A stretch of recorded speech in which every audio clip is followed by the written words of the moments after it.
오직 성령으로란 제목으로 말씀을 드리겠습니다.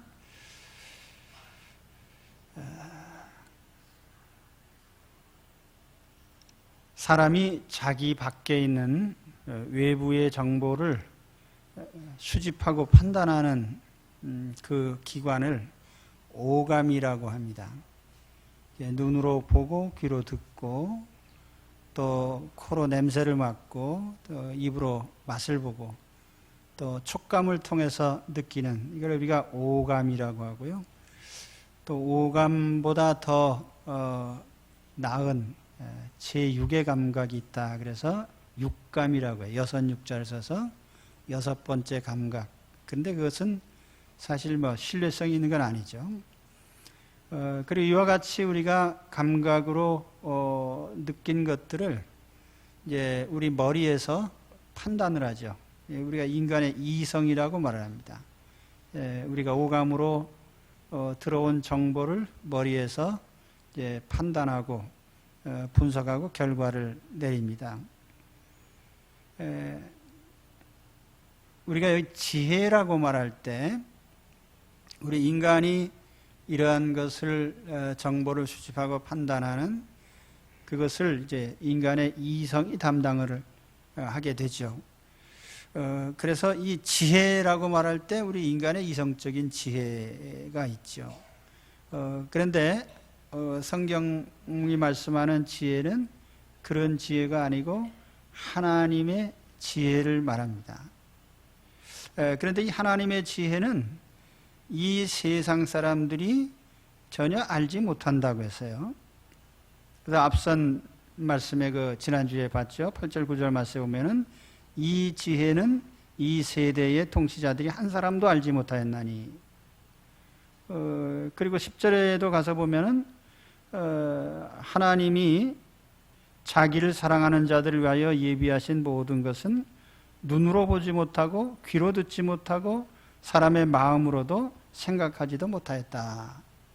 그러니까 우리가 시각적으로나 청각적으로나 또는 이성적인 판단으로나 전혀 이 하나님이 가지신 지혜를 모른다는 얘기죠.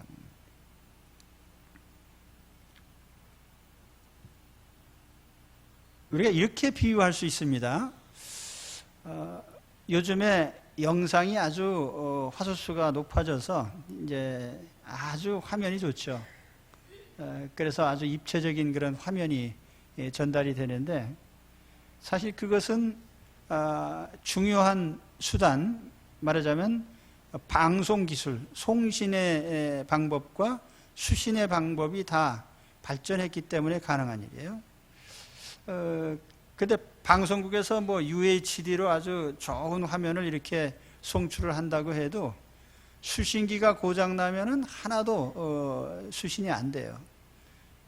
그래서 천둥 치는 날 이렇게 TV를 보다가 갑자기 노 시그널 사인이 나오죠. 영상을 받을 수가 없어요. 신호 없음. 그러니까 이걸 이제 영적인 문제에서 본다면 하나님이 아무리 지혜로운 내용을 얘기를 한다고 해도 인간의 영적인 수신기가 고장났어요. 그러니까 그 영적인 모든 일들에 대해서 하나도 알지 못하는 거예요. 왜냐하면 인간 자신이 영적으로 고장난 기계이기 때문에 영적인 일들을 알아들 수도 없고 볼 수도 없고 그렇게 되는 거죠. 셰익스피어의 비극 가운데 오델로라는 작품이 있습니다. 오델로가 베네치아 출신의 장군인데 흑인입니다. 데스데모나라고 하는 여인을 열렬히 사랑하는데 결혼을 하려고 했더니 이제 가정에서 반대를 하고 어쨌거나 결혼했어요. 했는데 이 오델로의 마음속에 항상 이 의심이 있어요. 그런데 마침 그 고약한 부하가 이 오델로로 하여금 당신의 아내가 부정한 아내입니다 하고 이렇게 어떤 사인을 줍니다. 네, 그러니까 오델로가 자기의 아내가 불륜을 저지른 것으로 착각을 하고 아내를 죽이죠. 마지막에는 자기 스스로 목숨을 끊습니다. 그러니까 잘못된 정보, 잘못된 판단 때문에 인생을 망치는 사람. 그래서 우리가 흔히 의처증, 의부증을 가리켜서 이제 오델로 증후군이라 이렇게 얘기를 합니다. 오델로 같이 의심하고 판단을 잘못해서 인생을 망치는. 근데 이거 의부증이나 의처증이라는 것이 참 고약한 것이 다른 건 다 말짱한데 자기 배우자 의심하는 거 한 가지만 이상한 거예요. 다른 건 다 믿어요. 자기 배우자에 대해서 안 믿어요. 아주 고약하죠. 자, 영적으로도 우리가 하나님에 대해서 하나님의 아무리 좋은 지혜로운 복음을 얘기를 해줘도 그것은 절대로 안 믿는 거예요. 다른 건 다 믿어도 돼요. 그러면 이런 사람에게 어떻게 하나님이 복음의 지혜를 알려주시고 믿게 하실 수 있을까요? 인간에게는 대책이 없어요. 그래서 오늘 10절의 말씀이 뭘로 시작하냐면 오직 하나님이 성령으로 이것을 우리에게 보이셨으니 이렇게 말씀합니다. 오직 하나님이 성령으로. 하나님 우리에게 복음의 진리를 전달해 주시는데 뭐 인간의 이성적인 부분이 뭐든지 인간적인 수단을 초월해서 하나님의 성령의 능력으로 성령께서 직접 우리 마음속에 우리 영혼 속에 이 복음의 지혜를 전달을 해 주셨단 말이에요. 그죠? 예, 수신기가 고장났는데 고장난 수신기 속에 하나님의 복음의 지혜를 성령으로 전달해 주셨어요. 오직 하나님이 성령으로 이것을, 이것이라는 것은 십자가를 통한 구원의 진리를 말합니다. 복음.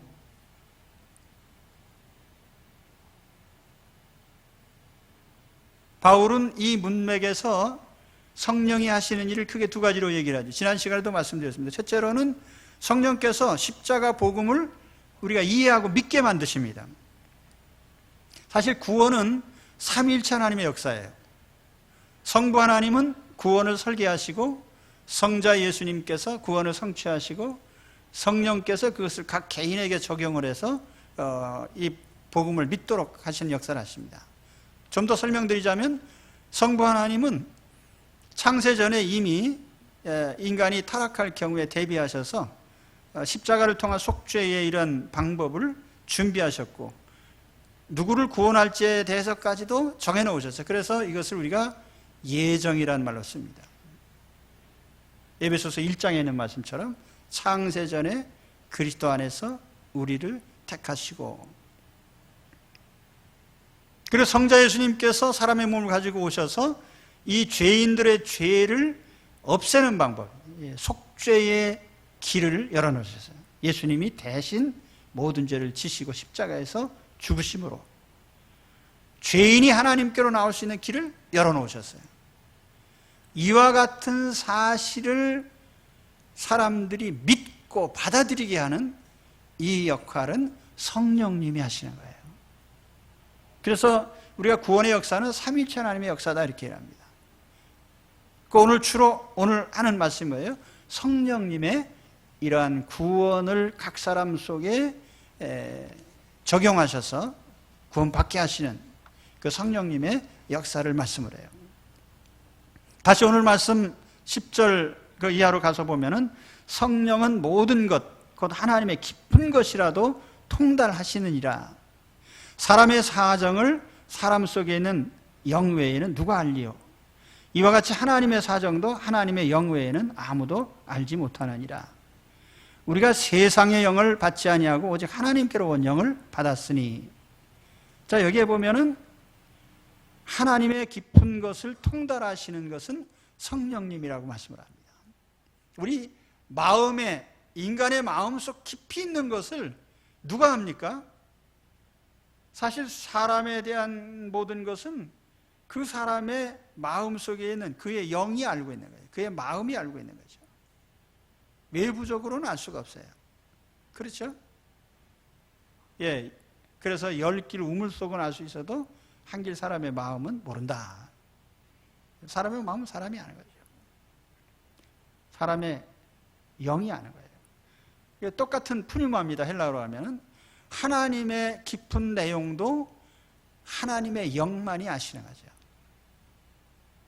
자, 예를 들면 구체적으로 하나님께서 어떤 구원 계획을 세우셨는지, 하나님이 어떻게 구원을 하시는지, 하나님이 어떻게 나를 부르시는지, 이런 하나님의 모든 하나님의 생각들을 우리는 성령을 통해서 전달을 받습니다.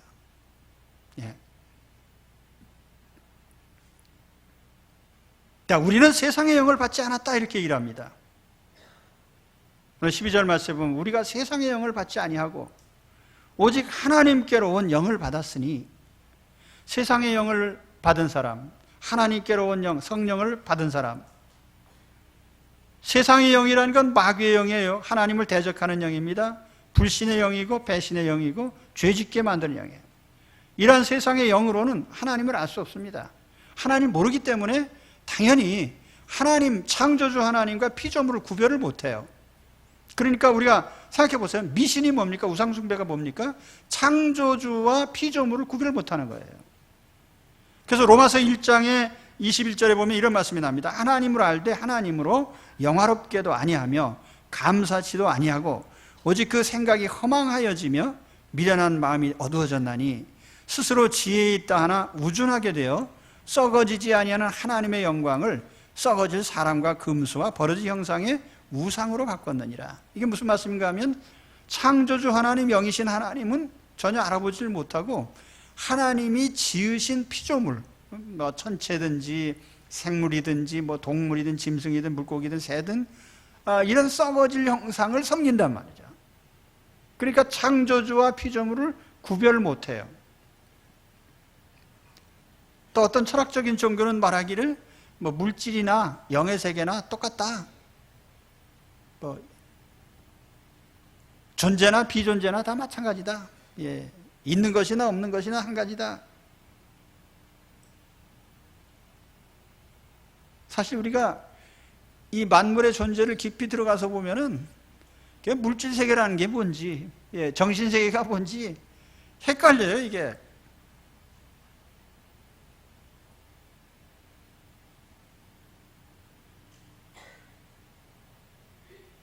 만일 하나님의 성경 계시가 없다면 우리는 인간에 대해서 어떻게 이해했을까?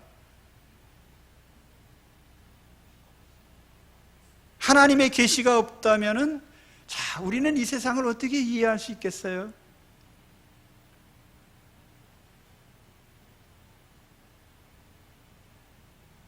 어떤 때 가끔 저는 혼자 이런 사색을 해봅니다.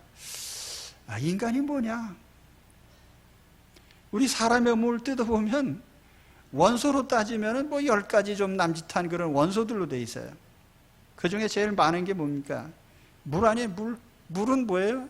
산소와 수소의 화합물이에요. 그죠? H2O예요. 그 원자라는 게 또 뭐예요? 그거 뭐 따지고 보면, 들어가서 보면은 그 작은 입자예요. 뭐 전자도 있고 핵도 있고 중성자, 양성자 있고. 그런데 요즘에는 물리학자들이 이걸 더 잘게 쪼개서 이건 쿼크로 되어 있다. 쿼크라는 게 뭐냐? 근데 이게 물리적인 특성을 보면은 이게 뭐 입자인지 뭐 이게 뭐 파장이라고도 하고 입자라고도 하고. 근데 물질의 기본적인 요즘에 또 끈이라고 그래. 끈. 예. 끝없이 움직이는 끈과 같은 존재. 아주 소립자로 들어갔을 때 얘기입니다. 그런데 따지고 보면은 이런 아주 미세한 세계로 들어가서 보면은 물질이라는 것이 과연 물질인지 이게 비물질인지 헷갈리게 돼요. 이 거시적인 세계, 우주, 천체, 거시적인 세계와 그 원자의 세계가 아주 작은 미시적인 세계가 이게 물질적으로 따져보면은 이게 왜 존재하는지, 도대체 왜 이거의 에너지를 가지고 있는지 알 수가 없는 거예요.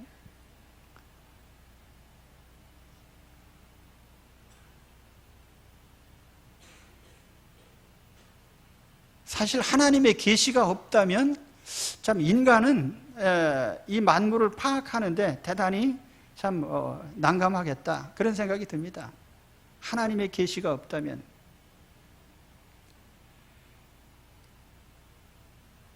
그런데 다행히 오늘 하나님께서 우리에게 우리는 이 세상의 영을 받지 않고 하나님의 영을 받았다 이렇게 말씀합니다. 성령을 받았어요. 그래서 어떻게 됩니까? 오늘 말씀에 보니까 하나님이 은혜로 주신 것들을 우리에게 알게 하신다 그랬어요. 하나님 무엇을 은혜로 주셨는지, 우리 인간에게 하나님 무엇을 은혜로 주셨는지. 사실 우리가 하나님이 은혜로 주신 것, 크게 보면 우리 존재 자체, 내가 살아있는 것 모든 게 다 하나님이 은혜로 주신 선물입니다. 나라는 존재, 생명의 탄생, 내가 하루하루 살아가는 것, 내 신체가 유기체로 움직이는 것, 또는 내가 어떤 삶을 기뻐하고 즐거워하면서 누리는 것. 그래서 나라는 존재와 나의 삶이 전부가 다 호흡하고 움직이는 이 모든 것이, 아까도 말씀드렸지만은 우리가 따지고 보면은 미세한 원소, 작은 그런 입자들의 결합체에 불과한데 여기에 생명이 들어가 있고 움직이고, 신비하죠. 이게 하나님의 선물이라는 얘기예요. 내가 존재하는 것이 하나님의 선물입니다. 그런데 그것을 세상 사람들은 전혀 느끼지도 못하고 깨닫지도 못해요. 하나님의 영을 받은 사람이 비로소 알게 되는 거예요. 아, 인간은 그 존재 자체가 하나님 선물이구나. 믿으십니까? 네, 그렇습니다. 또 이 하나님이 은혜로 주신 것을 저 좁은 의미로 따져보면은 십자가를 통한 구원의 은혜를 말하는 거예요. 죄인을 하나님의 자녀를 삼으시기 위해서 십자가로 속죄하시고 믿게 하시고, 그래서 죄를 용서하시고 하나님 자녀로 받아주신 이런 일련의 하나님의 이런 섭리가 하나님 주신 은혜란 말이죠. 선물로 주신 은혜예요.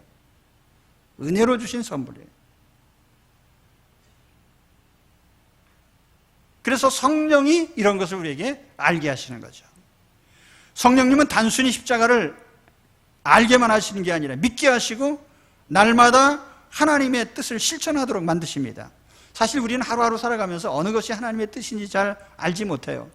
그러니까 하나님의 뜻을 거스르죠. 그런데 우리가 하나님의 뜻을 잘 알지 못하고 행할지라도 우리가 잘못된 길로 가지 않고 하나님의 은혜의 길을 갈 수 있도록 누가 인도하십니까? 성령님이 그렇게 인도하시는 거예요.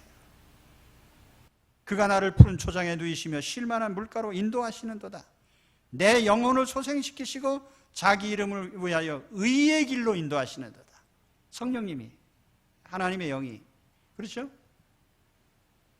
네.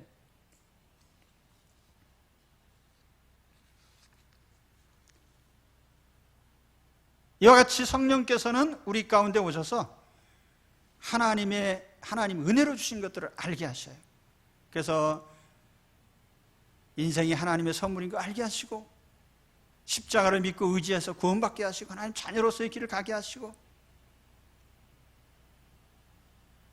뿐만 아니라 또 성령님은 이 복음을 전하는 일을 하십니다. 인간의 지혜로 하지 않고 성령으로 전하게 하셨어요. 이 성령의 전도적인 역사에 대해서는 앞 시간에 말씀드렸죠. 바울은 성령님을 의지하고 항상 복음을 전했어요. 성령님이 가라는 곳으로 가고, 멈추라 그러면 멈추고, 전하라 그러면 전하고, 떠나라 그러면 떠나고, 그래서 성령께서 지시하시는 대로 움직였습니다. 13절의 말씀에 보면 우리가 이것을 알거니와 사람의 지혜에 가르친 말로 아니하고 오직 성령에 가르친 것으로 하니 신령한 일은 신령한 것으로 분별하느니라.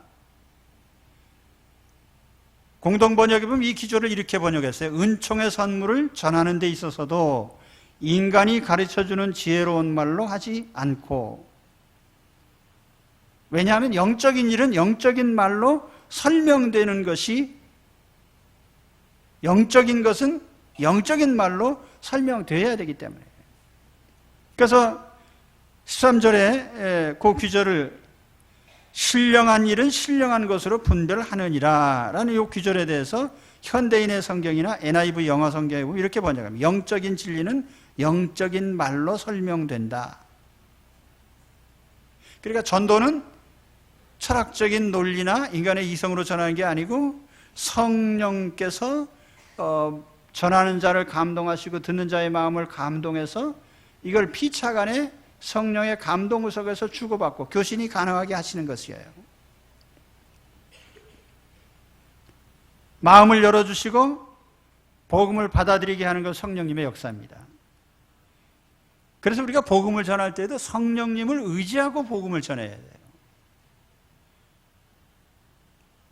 요한복음 1장에 보면 가장 간단한 말로 전도하는 장면이 여러 차례 나옵니다. 예수님이 처음 두 제자에게 전도하실 때 딱 두 단어를 썼죠. 와봐라.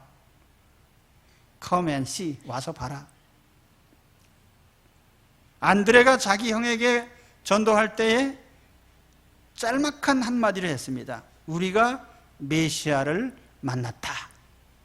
우리가 메시아를 만났다. 빌립이 나다나엘에게 가서 전도를 할 때 제일 길게 했습니다. 제일 길게 했는데 어느 정도로 길게 했냐? 모세가 율법에 기록하였고 여러 선지자가 기록한 그 일을 우리가 만났으니 요셉의 아들 나사렛 예수니라 하고 길게 설명하는데 이 설명을 들은 나다나엘이 그래 믿을게 그랬습니까? 나사렛에서 무슨 선한 것이 날 수 있느냐? 근데 그 다음에 빌립이 더 길게 설명하지 않고 아주 짧게 얘기를 했습니다. 와봐. 그랬더니 나다나엘이 어떻게 됐어요? 줄줄 따라갔죠. 길게 설명한다고 해서 복음이 전달되는 게 아니고요. 성령께서 감동하실 때에 마음도 열리고 전달이 되게 되어 있는 거죠. 할렐루야. 이게 성령의 역사입니다. 그래서 우리가 복음 전할 때에 길게 말하려고 할 필요도 없고 설명을 잘하려고 했을 필요도 없어요. 오히려 우리는 성령님께 의지하는 게 더 좋을 겁니다. 성령님 나를 도와주십시오. 저 뺀질뺀질하고 안 듣는 내 친구에게 내가 어떻게 하면은 복음을 전할 수 있겠습니까? 내가 야 교회 가자 한마디만 해도 그래 그러고 따라오게 해주세요. 오히려 성령님의 도움을 구하시는 것이 훨씬 더 좋은 방법이 될 겁니다. 그렇죠? 우리 남편은 학식이 많아가지고 학식은 많지만요 영적으로는 무식쟁이거든요. 그래서 우리가 괜히 주눅 들 필요 없어요. 성령님의 도우심에 의지해가지고 인생이 하나님을 모르면 인생이냐? 우리 하나님께 갑시다. 성령님께 기도하시고, 그죠? 성령님 나를 도와주세요. 성령으로 전도하는 거예요. 그래서 오늘 오직 성령으로라는 말이 그것입니다. 우리는 성령으로 복음을 알고 믿게 됩니다. 또 우리는 성령으로 복음을 전하고 받아들이게 됩니다.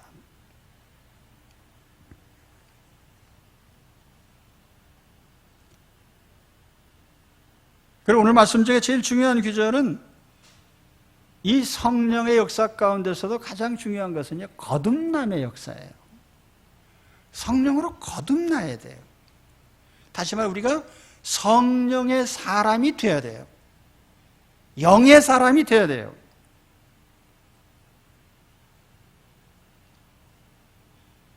우리가 예수님을 영접할 때 두 가지 결과가 나타납니다. 첫 번째 결과는 하나님 자녀로 인정받는 거예요. 이걸 이제 교리적인 말로는 칭의라고 하고, 칭의는 의롭다고 인정한다는 뜻인데 법적인 겁니다. 법적인 거. 예수 그리스도를 믿을 때 나는 죄인이지만 예수님이 내 죄를 대신 다 속죄를 하셨기 때문에 마치 죄 없는 의인처럼 하나님 자녀로 받아주시는 거예요.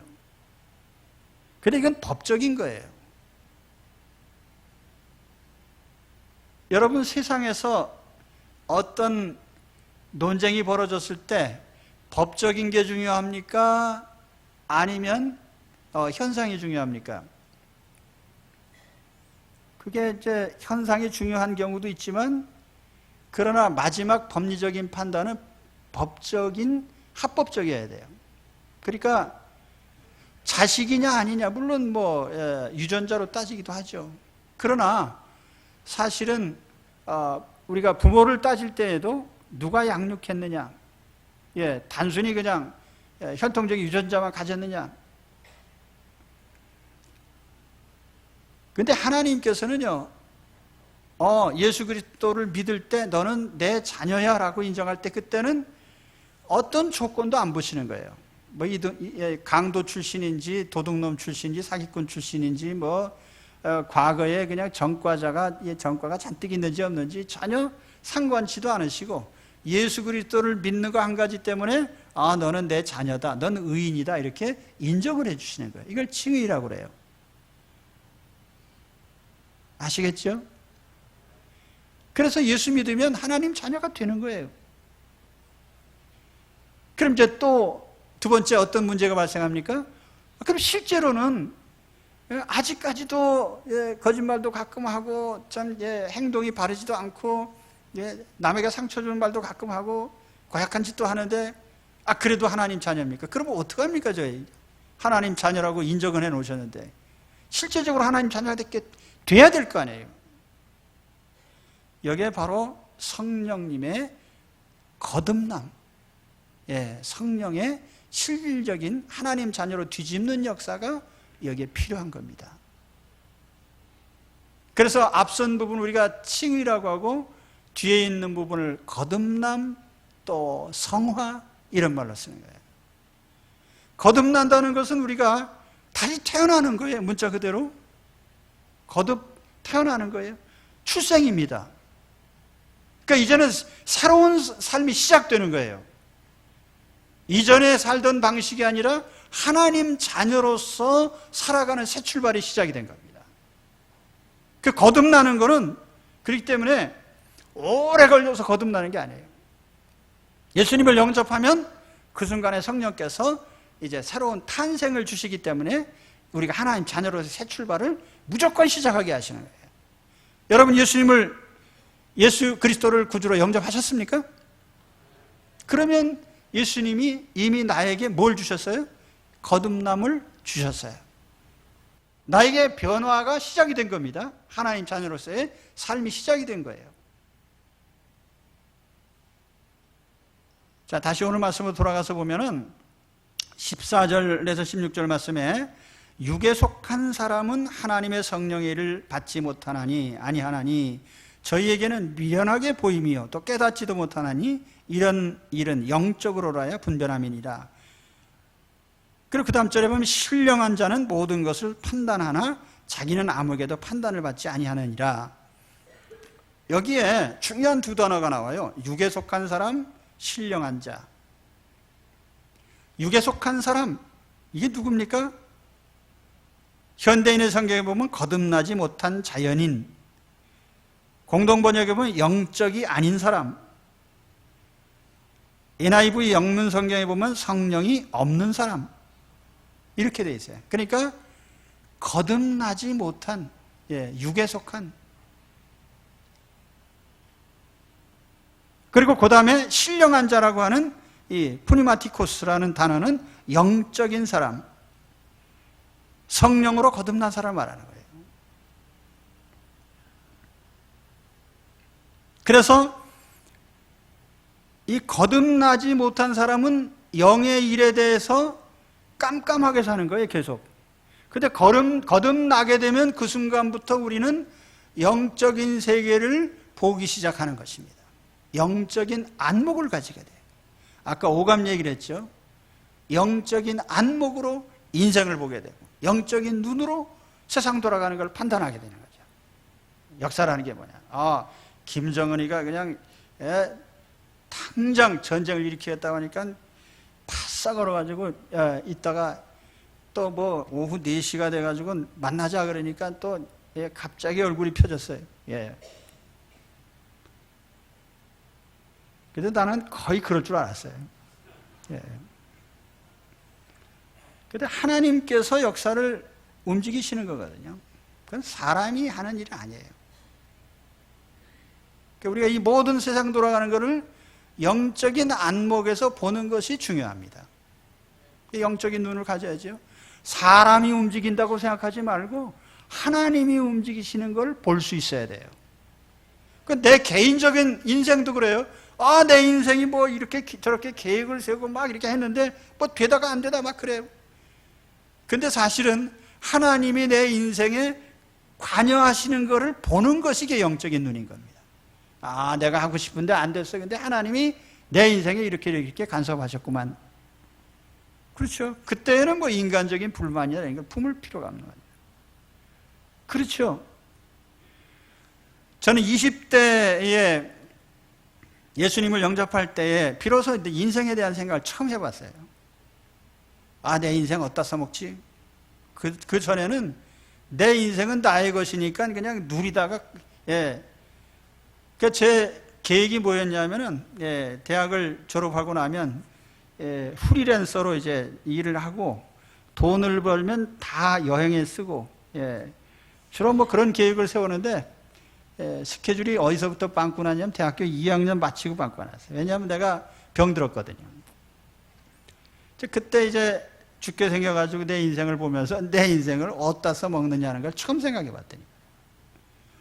그래서 그때 처음으로 나를 지으신 분이 하나님이시면 하나님은 내 인생을 어디다 쓰시려고 지으셨냐 이걸 생각하게 된 거예요. 영적 안목을 가지게 되는 거죠. 그죠? 영적인 안목을 가지셔야 돼요. 우리 젊은이들, 청년들 많죠? 취업에 매달리고 인생을요, 높은 관점에서 봐야 돼요. 내 인생을 어디에 쓸 거냐를 생각하셔요. 무엇으로 돈 벌 거냐 생각하지 말고요. 내 인생을 어디다 쓸 거냐? 하나님은 내 인생을 왜 지으셨고, 하나님 나를 통해서 무엇을 하시려고 하시느냐? 이걸 깨닫게 되면요, 그때는 기쁜 마음으로 내 인생을 바치게 되는 거예요. 이 일이구나. 그렇죠?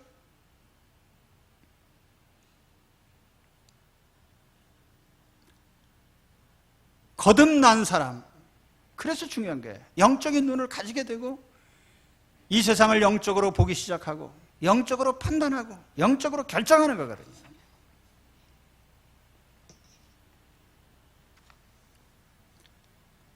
(16절에) 보세요. 누가 주의 마음을 알아서 주를 가르치겠느냐? 그러나 우리는 그리스도의 마음을 가졌느니라.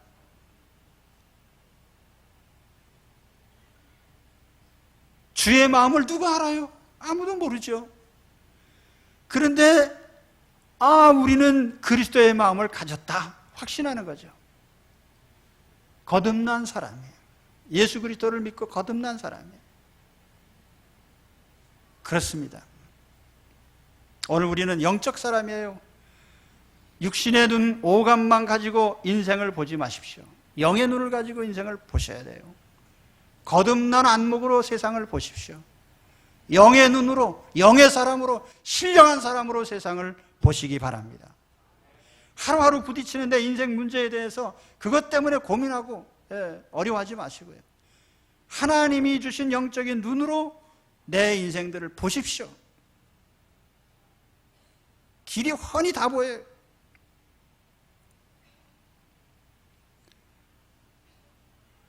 이 시간 다 함께 눈을 감고 함께 기도하십시다.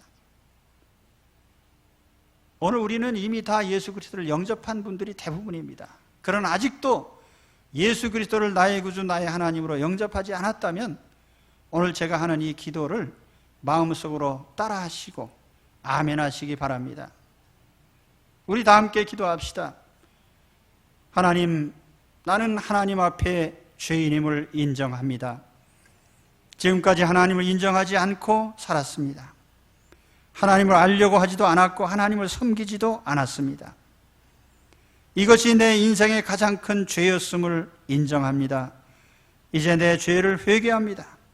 예수 그리스도께서 내 죄를 대신하여 십자가에 죽으신 것을 믿습니다. 예수님은 하나님이 보내신 구주이심을 내가 믿습니다. 주여 이 시간 내 마음에 오셔서 내 인생의 주인이 되어 주십시오. 그리고 영원히 내 인생을 인도해 주시길 바랍니다. 예수님의 이름으로 기도하옵나이다. 아멘. 우리는 하나님의 자녀가 된 사람들입니다. 영생을 소유했습니다. 육신의 삶이 전부가 아닙니다. 영의 사람입니다. 어떻게 알 수 있어요? 성경이 우리에게 구원의 확신을 줍니다. 아들이 있는 자에게 생명이 있고 하나님의 아들이 없는 자에게는 생명이 없느니라. 내가 하나님의 아들의 이름을 믿는 너희에게 이것을 쓴 것은 너희로 하여금 너희에게 영생이 있음을 알게 하려 함이라. 오늘 내 마음속에 주님을 모셨습니다. 주님이 나와 함께 계시기 때문에 나는 이제 성령의 사람이 되었습니다. 그래서 나는 이제 육신의 삶을 따르지 않고 영의 삶을 따르는 사람이 되었어요. 하나님과 교제하고 하나님의 뜻을 알기를 힘쓰고 하나님이 원하시는 길로 갑니다. 세상 사람들이 미련하다고 하든지 말든지 이제부터 성령의 인도를 받으면서 성령님이 주시는 신령한 축복 또 기쁨과 은혜의 삶을 누리시기를 축원합니다. 오직 성령으로 사시는 우리 모든 성도들이 되시기를 우리 주의 이름으로 축원합니다. 기도하겠습니다.